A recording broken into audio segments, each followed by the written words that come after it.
All right, the owner has given us additional money in the budget to come from one tree that we're doing in an area of his property over here. He reports to us that 2.5 years ago he had 2 dump truck loads of shredded woody bark mulch dumped in this spot, and he wants us now to give an evaluation to him as to the condition of the soil and whether or not there is any additional tree preservation actions in the form of aeration and decompaction, because he has done nothing in the intervening time, and the trees that you see behind me have broken down in storms, and he's suspicious that there's still something missing, and that's what we're here to find out. All right, what I'm going to do is I'm going to pull this surface debris back, find out what exactly he's got down here, and he has indeed got a layer of soil. It doesn't appear to be that thick. Here are some fibrous roots, and so he has been successful at stimulating root growth in this area, but as you can see, it is still very close to the surface, and there's no other competing vegetation around here, so that very likely is a tree root. And so what I'm going to do now is I'm going to stand up and do a compaction test just to see how deep it is, because many times you can get fooled in these areas. It looks great, but it's only about 1 inch or 2 thick, and for trees this size we need a good 6, 8, 9 inches of arable soil that can absorb water, store nutrients, and provide for the long-term growth and maintenance of this tree without us having to spend a lot of money. So let me take my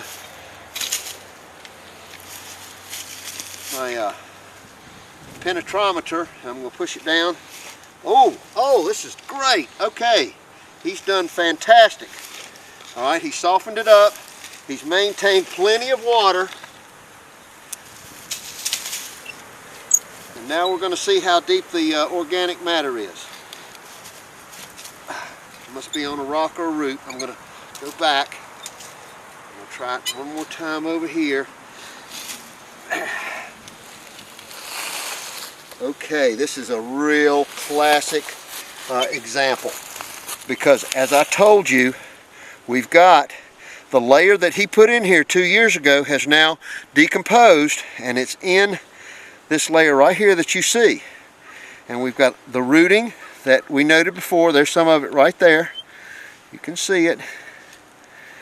And we push this out of the way, but the rest of it is real sticky, hard packed red clay. It comes out in clumps, and it's not going to be, there's no organic matter in it, there's no growth in it, and what we can tell from looking is that there is no penetration of the roots, and the further down we go, the harder packed it becomes. As you can see here, look at that.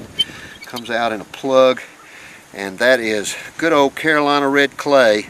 And what we're going to do is make a recommendation to him that he aerate and incorporate this surface to bring this clay into play and make it more a part of the growing medium, so we can stimulate additional root growth and perhaps stop the breakdown during these storms that he's seeing in these big oak trees, because they provide him with shade.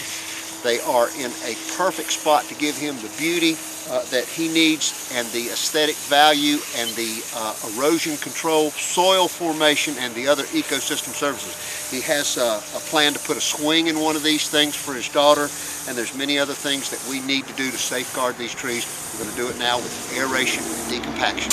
These are fibrous roots that absorb and help to break down elements so that they're taken up into the tree. You can see where this is a nice big aggregate that's bound together, and that's exactly what we want to see. When we started this aeration and decompaction process with the hub and spoke pattern, it was evident to us that we needed to go forward to the topsoil formation, where you have acquisition, incorporation, and formation. Acquisition of this organic matter was completed 2 years ago when it was dumped here and spread out in the critical root zones of these trees because it was bare dirt. We've got some before footage we'll show you on that as well. And when we began our hub and spoke pattern, these roots were so prolific and they were so obviously within 3 or 4 inches that it became a better action for the owner to do an incorporation where we could stimulate, animate, and accelerate soil formation using our cheap to keep trees and landscape protocol. That's the beauty of the protocol. One action leads right into the next, which can then be related to how they want these trees to perform.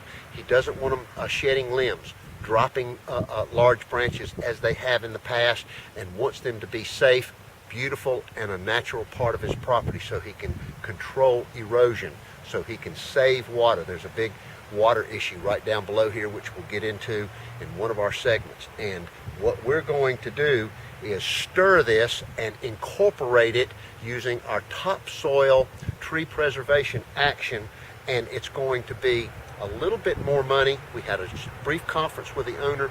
He decided to do it. $850 for the area that you see here, and we're going to add 2 50-pound bags of Nutrismart, which is a granular lignite with a freeze-dried yeast on the surface of it that releases and helps nutrients already in the soil to break down. So we're getting very close to cheap to keep and safe, which is exactly what the owner asked us to do with this tree. What we're trying to illustrate to all of you contractors and business owners out there, when you begin to use the tree preservation protocols, you're going to find that as you get into it, things will change. They are designed to flow naturally one to the other. Now, this is a perfect example. When we started this job here, it was going to be a simple aeration and decompaction using the hub and spoke pattern, because the owner had told us that there wasn't much organic matter laying on the surface, that most of it had rotted down. When we got here, what we found when we did our aeration and decompaction, our hub and spoke pattern wheels, we found a proliferation of these nice roots. These are the fibrous roots that we look for that are involved in the top part of the soil that he mulched. He said he put it down 2 years ago, and you can see where it has begun to involve this entire horizon of the soil. And after we did our aeration and decompaction, we noticed that if we simply altered our approach and went to a topsoil formation approach where you have acquisition, incorporation, and formation. Acquisition has already been completed. This has been put down 2 years ago and it's rotted. The incorporation is our responsibility now, and what we're going to do is start mixing this soil up so that it begins to mix and begin to form a nice arable surface like this, rather than leaving everything exposed and on the surface like you see here. And this is not the best arrangement here, and so what we'll do is go through and with our stirring method of incorporation, we will stimulate, animate, and accelerate the process of decomposition and make this area of organic matter and clay into topsoil. And we're going to get into this more as we go through. You can even see where we've got earthworms that have formed here. And anytime you find the soil that's alive and moving, you know that you've got a soil medium that is very much the type that you want for your tree roots to grow. And so as we find out, as we discover what the fifth element wants, because they ask us to safeguard the trees, prevent the breakdown, and make it healthy for them to survive long term so they don't have to spend any money, in other words, make it cheap to keep, then we were able to switch gears. We had a brief conference with him. It's going to take a little extra time. We added another $150 onto the invoice altogether.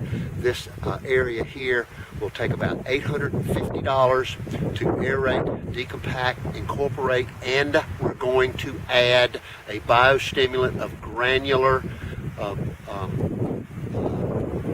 Nutrismart in this horizon, and we'll explain more about that in our biostimulant section. This is what he wants, this is what he's agreed to, and we are willing to change in order to give him the best result possible. One other aspect of discovery of the fifth element's design intent is that there's going to be changes along the way. We are always discovering new conditions that we did not know existed before we started. In this particular job here, we're changing from an aeration and decompaction preservation action to topsoil, where we incorporate. They have already acquired topsoil in this spot, and we need to incorporate it using our topsoiling techniques. And that was a change because we discovered something different. And you're going to find that the value of our protocol and the value of the way these tree preservation actions bleed into one another, one logically into the next, is that they can change and still be in step to accomplish the fifth element's design intent.